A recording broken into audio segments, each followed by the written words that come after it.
And I think what AI still lacks is understanding the markets, understanding the culture, if you want, understanding the people, like in general, understanding the humans, like whatever market you want to go to, people are different, culture is different, customs are different. And I think this is a huge challenge for AI.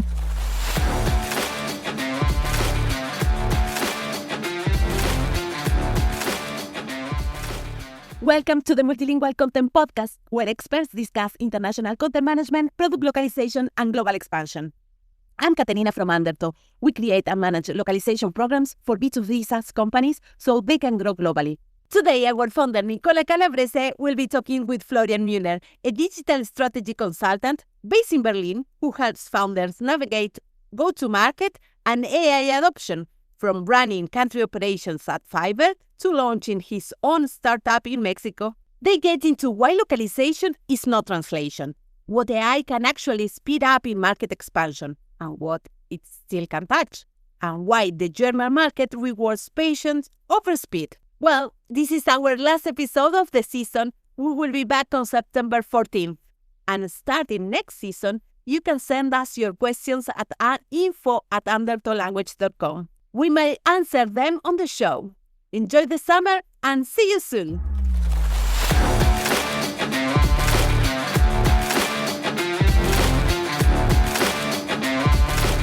Hello, Florian. Welcome to the Multilingual Content Podcast. How are you today? Hi, thank you. I'm great. It's a pleasure to be here. I'm really happy we're having a nice conversation today. I mean, the sun outside is shining. It's a nice day, so really happy for the invite. Thank you again. Well, really glad to have you here. And before we jump right into the topic of today, would you mind telling a little bit to our audience about yourself, your career path? Yeah, sure. So since it's a podcast about go-to-market, globalization, and all those things, I think I focus a bit on that. So I'm from Germany, and I've been working in international companies in different countries, in different verticals, in different areas for many years now. And I have a background actually in finance, so studied finance and did a master in economics, but then quite fast actually came to Berlin, which I'm still living in Berlin, and started to be really interested in startups, in scale-ups, in growth companies. And what do they all have in common? They expand. So there's a lot of go-to-market usually going on. And then my other interest, I would say I'm generally curious in new topics and new ideas, and also in culture. So I've done quite a bit of working abroad, studying abroad, living abroad, and learned a lot about cultures and go-to-market and internationalization. Yeah, and I know you build go-to-market across DACH and LATAM leading Fiverr in Germany to launching ventures in Mexico City. So you said how did you end up working across different markets? What pulled you toward expansion and localization specifically? Yeah, so like you mentioned, I've at one point had my own little startup together with some co-founders actually in Mexico, which was quite the experience. So I learned a lot about LATAM, or especially Mexico, about Mexican culture, about the markets, about customs and all that. And then one, I think, other major impact was my role at Fiverr in Germany, being country manager at Fiverr in Germany about 2 years back, where I also learned a lot about the importance of localization and how you do go to market as an international company into the German market. And like I think mentioned previously, I think also if you're genuinely curious and interested in learning new things, that's already a good start for GTM expansion in general. Because one thing I learned really, and which also until today has, I would say, only fostered or increased my passion for expansion, be it into a new market or starting a new product into a market or going into a new vertical. You have a lot of experience, and experience always helps. But in the end, there's always something new. Something unforeseen, something no one maybe has tried before. And this is always something very interesting, and you always have to know, obviously, or experience helps a lot. That's why also I like to do it. Experience helps a lot to deal with those challenges that always come into a new expansion or expanding into a market. But this is something I really like. I really like the challenge. I really like to kind of go into the unknown, if you want. Oh yeah, it's really interesting every single time, like finding new things. Yeah, you never get bored. Every market is different. Yeah, that's so true. You never get bored, and there's always usually something you haven't had before, some issue or challenge. And nowadays, obviously with AI, there's a feeling that you can just enter into any market with just a click. But from where you say, like, what does AI generally make faster, and what actually hasn't changed at all when entering into a new market? Yeah, so first of all, I think it's crazy how AI has changed. I think now, like, how much, like 3.5 years after kind of AI became more known to the public, like end of 2022, and then was ChatGPT and a little bit of ChatGPT. But if you compare AI, I don't know, beginning 2023 to now, it's crazy how much has changed. And so I think my answer now is completely different to what my answer would have been 3.5 years ago, which is actually not that much of a time, but for AI, it's like, it seems like worlds.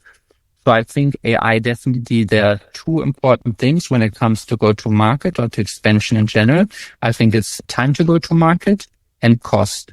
And I think I'm sure both AI can help with a lot. So for example, time to go to market. Nowadays, AI can build your landing pages. AI can build your websites. AI can obviously do the translation, and you can run your first test very, very quickly, very, very fast. And also usually with the very, let's say, slim or just with a few people.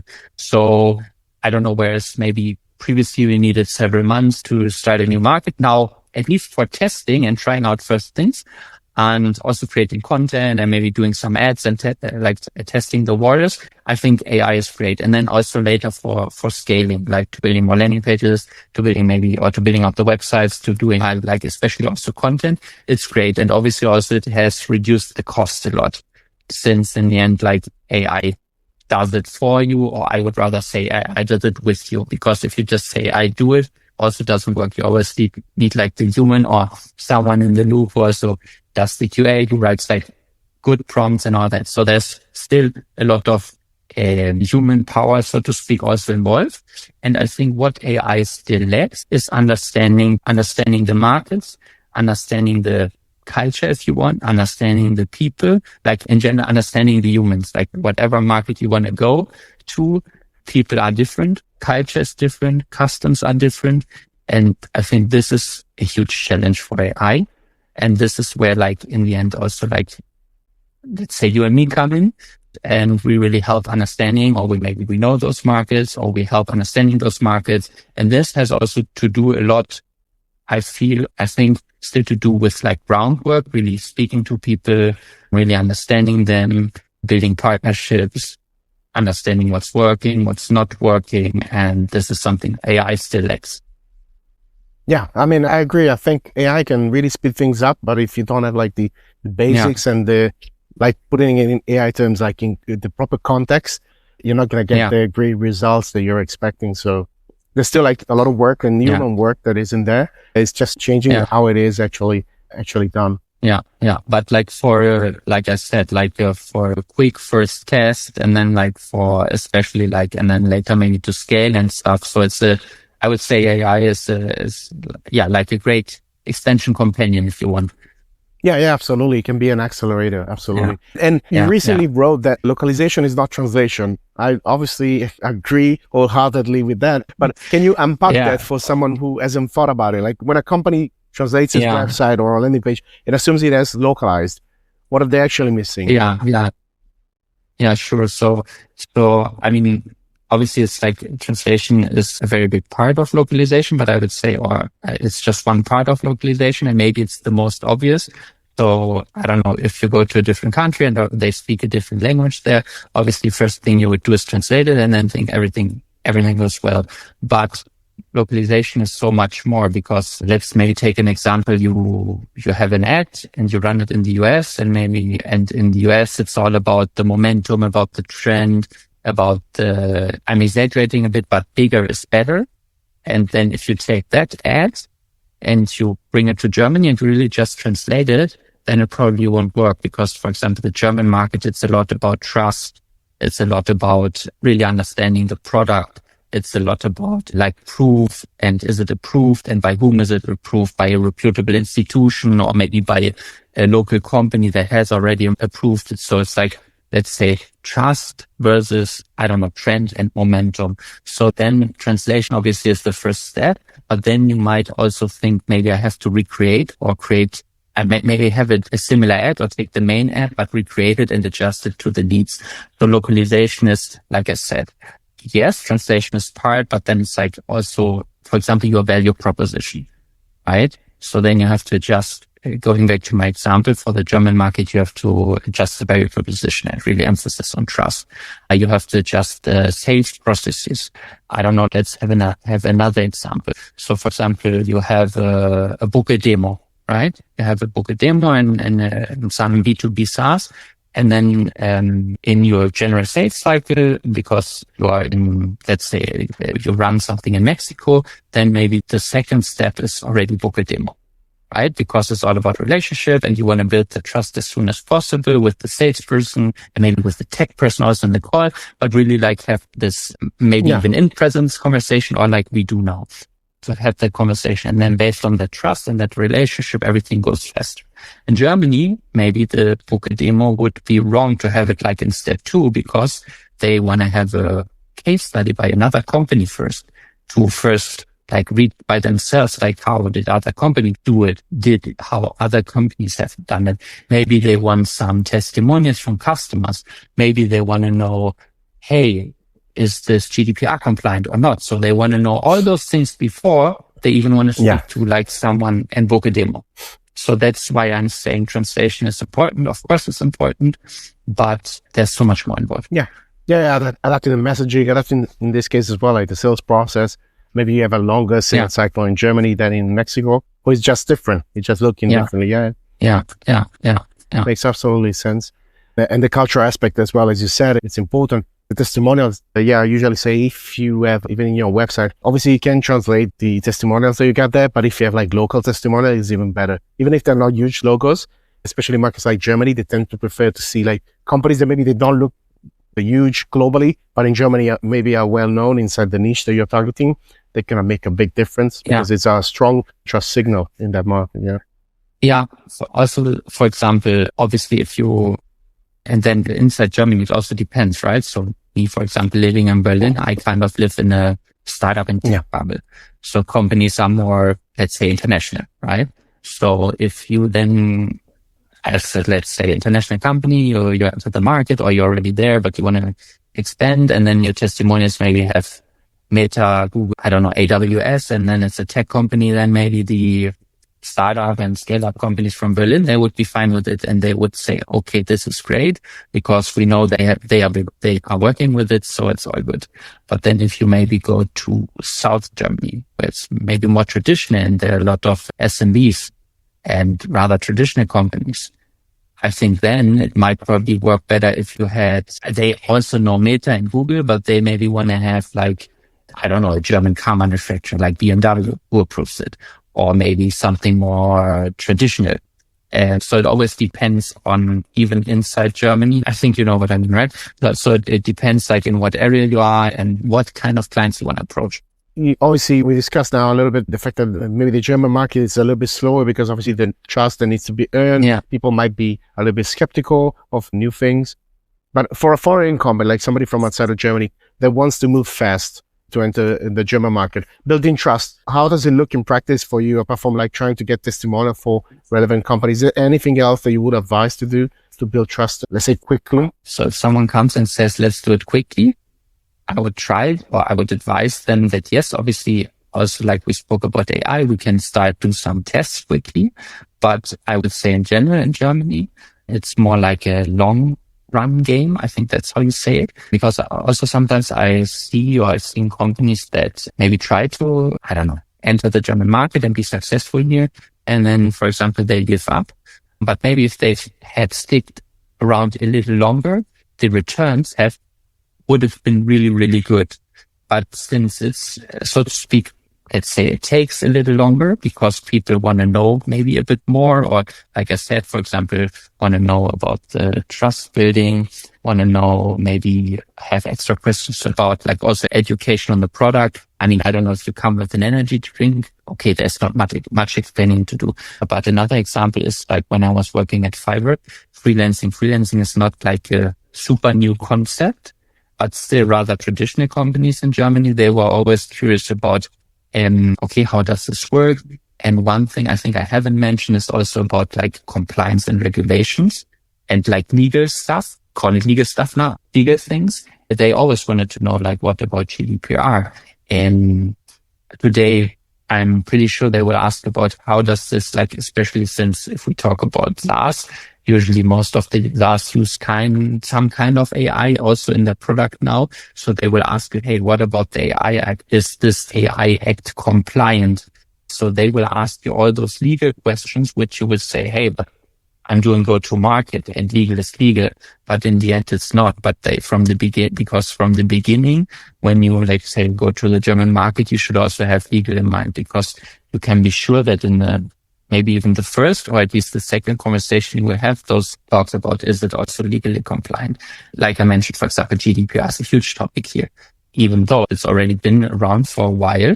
It's still like companies, maybe they come to the market and then like in second or third step, they are like, yeah, GDPR. We are in Europe, I'm in the EU. So, GDPR. So like I said, have a lot more in mind, and also in the beginning, because to set it up later, first of all, the people where you have to tell them, yeah, we still have to work on that or something, you will probably lose them. So maybe do the extra step and take the extra moment to prepare. And then maybe one good example is, for example, a website. Like I mentioned, going back to translation. A website, yes, you need to translate the website, but then you need to have local case studies, right? Like I mentioned, you should have, for example, local contact information to have like a local representative, like a local office, like an office, for example, in the German market. To be transparent, like not have like this, I don't have some pricing and then you have like this little star thingy. And then on the bottom you have like 1,000 of if this then that, if this then that. And so the price is not really transparent. Like, to be really transparent, like to have the price and then not like hide somewhere some clause where in case the sun shines, it costs this. And if it's snowing, then it costs this. I think you know what I mean? Yeah. So really be transparent, to have like local content. For example, many companies have a blog and then they just translate the blog content, but they don't really think about the cultural nuances. And maybe the blog is about some topic, but then it only mentions US companies because it was written for the US market. Then it leads to just the blog, so people can associate themselves better with it and maybe even like recognize the companies better. Things like that. And then maybe lastly also like documentation. I know those are not the most interesting topics when you think about go-to-market and you think about running your fancy ads or doing like some cool sales event, and all this is super important. But for example, especially in Germany, it's also those topics that maybe sound rather a bit boring, but have like proper documentation and properly translated and adjusted to the local market. And in this case, Germany, like have all those things. Yeah. And then I think you're on a good way. And then I think it usually takes a step more or two or a moment more in Germany to be successful because of all those things. But I think when you are, I don't want to say you have a customer for life, but I think you usually have a customer that sticks around for quite a while because they did all this vetting, like this very thorough vetting, but then I think they have a customer for quite some time. Sorry to interrupt your listening. But do you want to grow your B2B SaaS in international markets? Because every country is different, and what users value in one market doesn't necessarily matter in another one.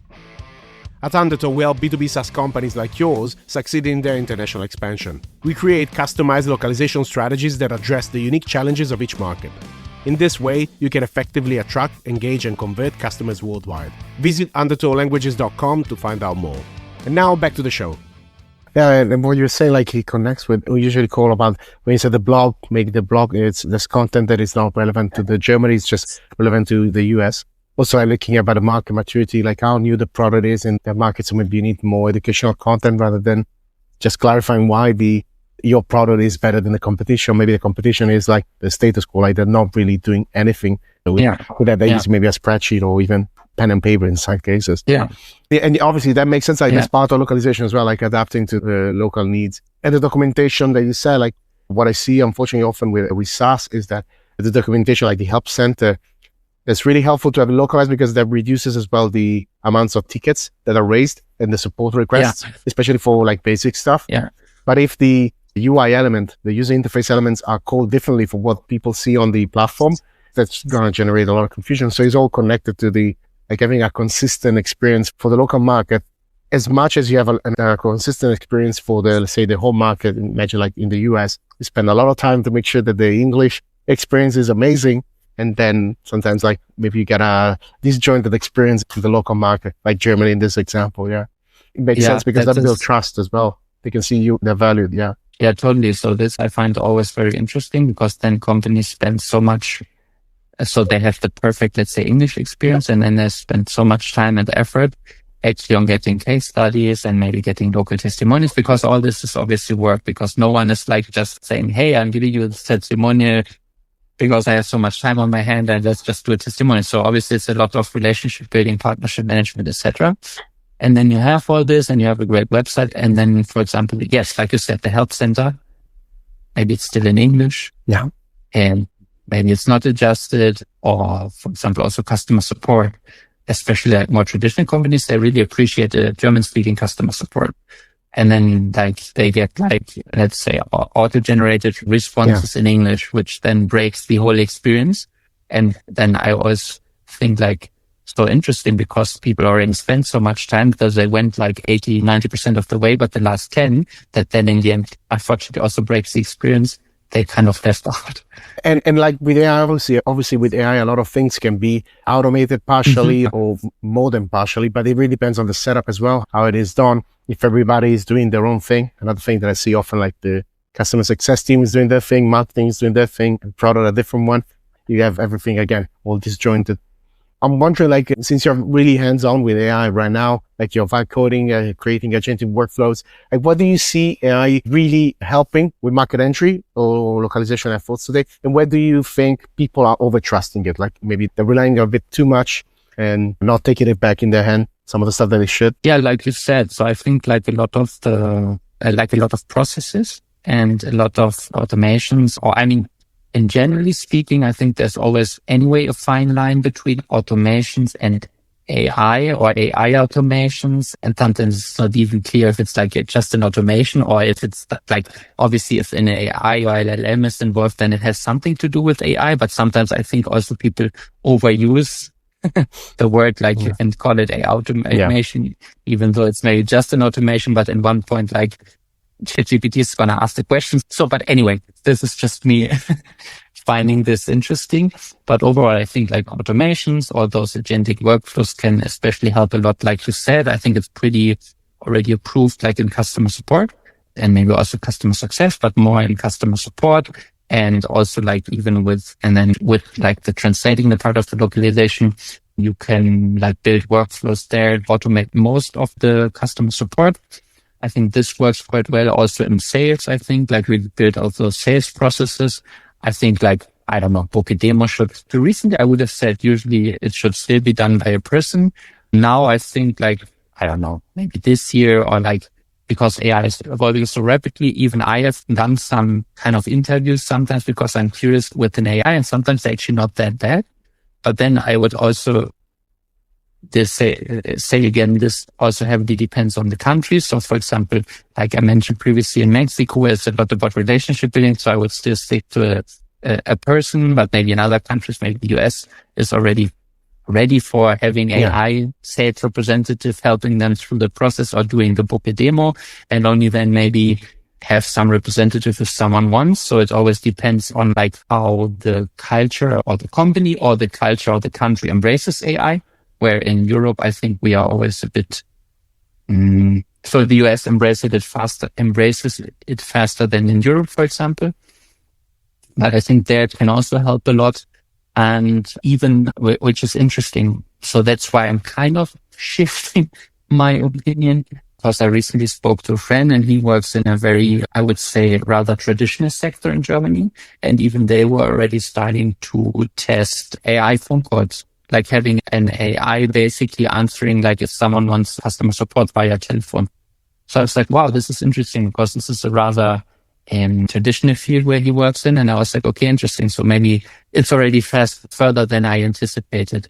But yeah, so like I said, like a lot of repetitive processes, like I said, like also in customer support, but also like in building out those processes, those workflows. I think AI is already amazing and can do a lot, and probably a lot more than most people use it for. That's also what I think. But then like the human interaction and especially when it comes to go to market, I think what I said initially is understanding the market and especially the humans behind the market and the customer. That's where it's probably still lacking. And let's say to close it a little bit, to come full circle, let's imagine that a founder comes to you tomorrow and says, we want to be live in Germany by next quarter. What's the one thing that you tell them before they even spend a single euro? Yeah. I would definitely say that that's doable, especially obviously it depends, but like for testing purposes or like to test some waters or test the market, yes. But I would tell them from today or tomorrow, or let's say today even, start talking to people. I mean, this sounds so basic and maybe so 10 years ago or 20 years ago, but I think it's still valid today because this is also the one thing AI can't. Like, for example, I'm all for data-driven decision makings. And I think data is so important to understand things, to understand, the sales process, to understand like how is what working, like what is working, what kind of what kind of marketing activities are working and all of that. But we still shouldn't forget that it usually can't tell you the entire story because it's just it shows you the data and you can make sense of it. But in the end, talk to people and you will still understand things you probably don't get out of the data. So I would tell them, yes, let's start. Let's use AI. Let's use all the technologies we have available to start building up something, to build up the go-to-market strategy, start testing, do all the things you can already do. But from the first day, start talking to people and start to build relationships with either since we're talking B2B, so with companies, and start talking to people. So it's like, because in general, I always say market research, it's super important. Like when you're entering a market, you need to understand the market, so you need to do proper research. If you can go in the market. Yeah, of course. Maybe I didn't mention this in the beginning, then that's obviously, that's totally true. This is something that can also be done very well by AI, at least the broader scale. And the other part, that's why whoever approaches me should start talking to people, is because that's also the market. That's the other market research. So the qualitative market research should start the day we're having that conversation with companies, potential customers, but also competitors if possible, and companies in general in the market, wherever you want to go. But the general scope of market research can also be done very well by AI. That's good. I think that's a good place to end. And if people want to reach out to you, is it best on LinkedIn? Do you want to leave some specific website or? If people want to reach out, if they just want to talk, I'm always happy to have a chat. Like I said, I'm generally curious, so they can definitely reach out. If they have some questions or want to know some more insights, also, people can just feel free to reach out. And I think the best place would be LinkedIn, yes. Okay, that's good. Thank you so much for joining the Multilingual Content Podcast. Yeah, thank you very much. It's been great. It's like a topic I'm passionate about. I like to talk about. Actually, it's many topics. And there's always something new. Thank you very much and enjoy your day. Thanks for joining us today. The Multilingual Content Podcast is powered by Undertow. We help B2B SaaS companies grow in any language. Get in touch if you want to know more. If you enjoyed today's episode, make sure to subscribe so you don't miss any new episode. If you want to support us, remember to give 5 stars to the podcast. See you next time.